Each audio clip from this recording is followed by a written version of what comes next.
Morning guys, andito kami ngayon sa palengke ng Tayabas. Waiting kami sa sasakyan. Nandito ang apo ko. Ayan o, apo ko. Wow, apo. Ryan!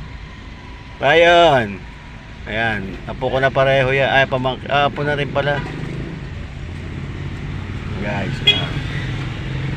good morning, good morning, good morning sa inyong lahat. Waiting kami rito ngayon sa sakyan. Namamalengke sila para pang lunch namin mamaya. Guys, tignan mo guys.